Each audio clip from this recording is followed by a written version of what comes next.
नमस्ते, आप देख रहे हैं न्यूज़ इंडिया। मैं हूं सोनल दहिया। खबरों की शुरुआत करते हैं बड़ी खबर के साथ। स्वामी अविमुक्तेश्वरानंद ने प्रेस कॉन्फ्रेंस की है। शंकराचार्य अविमुक्तेश्वरानंद ने सरकार को चुनौती दी है, अब आप हमें हिंदू होने का प्रमाण दें। 40 दिन में गौ माता को राष्ट्र माता घोषित करें।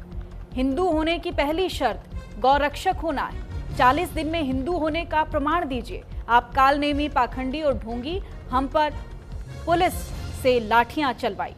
तो अब ये विवाद देखिए लगातार गहराता चला जा रहा है। अब स्वामी अविमुक्तेश्वरानंद की तरफ से कहा गया है कि अब आप मुझे हिंदू होने का परिचय दीजिए, क्योंकि इस विवाद के बाद से लगातार स्वामी अविमुक्तेश्वरानंद को लेकर लगातार प्रतिक्रियाएं आ रही थी। और इसी बीच ये बड़ी खबर जहां स्वामी अविमुक्तेश्वरानंद ने भी पलटवार किया है। जगतगुरु शंकराचार्य स्वामी अविमुक्तेश्वरानंद सरस्वती जी हमारे साथ मौजूद हैं। प्रयागराज से आने के बाद आज श्री काशी विद्यापीठ मठ में वो मौजूद हैं। हम उनसे बातचीत करेंगे और जानेंगे कि सरकार के सामने गुरुजी ने दो सबसे बड़े सवाल खड़ा किए हैं। गुरुजी, ये दो सबसे बड़े सवाल कौन से हैं जो सरकार के सामने आपने खड़ा किए हैं? हमने उन्हीं की बात को आधार मानकर, आदित्यनाथ जी की ही बात को आधार मानकर उन्होंने एक वक्तव्य दिया था, जिसकी बड़ी चर्चा भी हुई थी, आप लोगों ने की थी। उन्होंने कहा था कि हमारे समाज में कुछ कालनेमी आ गए हैं। कालनेमी का मतलब है छद्म हिंदू, नकली हिंदू। और अगर नकली चीज को मार्केट में रखा जाए, समाज में रखा जाए, तो उससे नुकसान होता है। तो हमको इस बात ने प्रेरित किया कि हम पता करें कि कौन छद्म हिंदू है। नाम तो उन्होंने किसी का लिया नहीं था। तो हमने सोचा कि जो सबसे बड़ा हिंदू इस समय का हो, अपने आप को दावा कर रहा हो कि हम ही सबसे बड़े इस समय के हिंदू हैं, सबसे पहले उसी को कसौटी पर कसना चाहिए।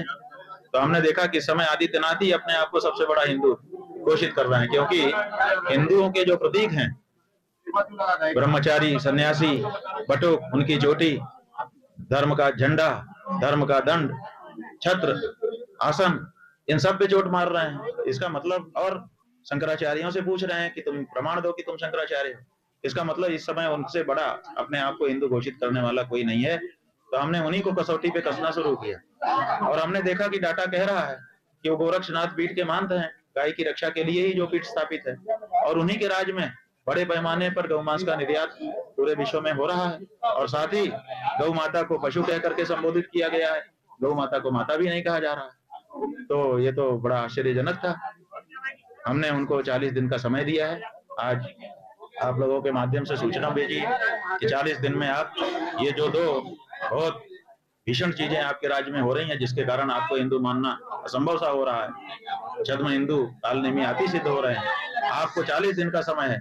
आप अभी भी अगर गौ माता को राज्य माता 40 दिन के भीतर घोषित कर देते हैं, और जो गौ मांस का निर्यात बफेलो मीट के नाम पर, कारा बीफ के नाम पर और दूसरे नामों से हो रहा है, उसको बंद कर देते हैं, तो हम आपको सच्चा हिंदू मान करके आपका अभिनंदन करेंगे 10-11 मार्च को लखनऊ आकर के।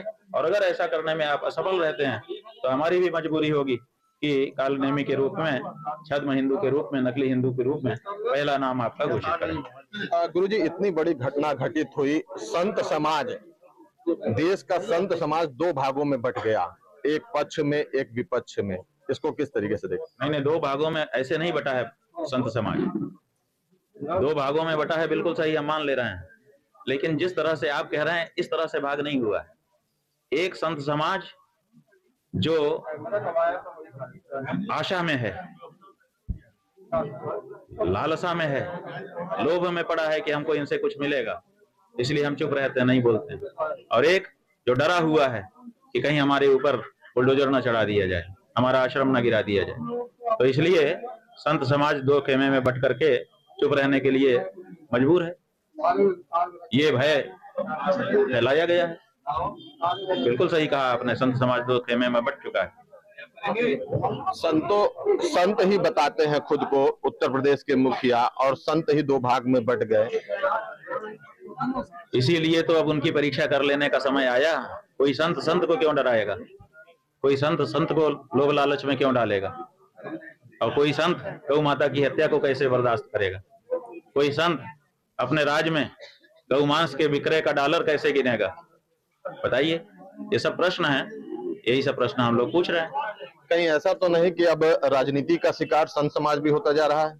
अब वो संत समाज ऐसा है कि जब संक्रामक बीमारी फैलती है तो ये थोड़े देखती है ये संत है ये गृहस्थ है। संक्रामकता है, भोगवादी युग हो गया है, इसलिए सर्वत्र संक्रमण फैला हुआ है। लेकिन संत का मतलब ये है कि भूसा कितना ही हो जाए, दाना उसी के अंदर रहता है। इसलिए आप भूसे के बारे में ध्यान दे रहे हैं कि बहुत बड़ा भूसा दिखाई दे रहा है, लेकिन उसी में दाना होता है और इसी में असली संत आज भी विद्यमान है और वही धर्म की धुरी को थामे हुए हैं। आपने माघ मेले से एक बड़ा सवाल खड़ा किया था कि इनसे अच्छा तो केशव प्रसाद मौर्य को मुख्यमंत्री होना चाहिए था। क्या लगता है आपको कि वास्तव में उत्तर प्रदेश का मुखिया किसे होना चाहिए? नहीं, हमने उस समय केशव प्रसाद जी का नाम आया था सामने किसी उनके वक्तव्य के कारण, इसलिए हमने कहा था। लेकिन उसका सार केवल केशव प्रसाद जी के लिए नहीं है, बल्कि हर उस नेता के लिए है जो ऐसे समय में शासन प्रशासन नहीं होना चाहिए। तो केशव प्रसाद जी ने उस धड़े की अगुवाई की जो गलती हो जाने के बाद उसको सुधारने के लिए अपने आप को आगे प्रस्तुत करता है। और वहीं जयपुर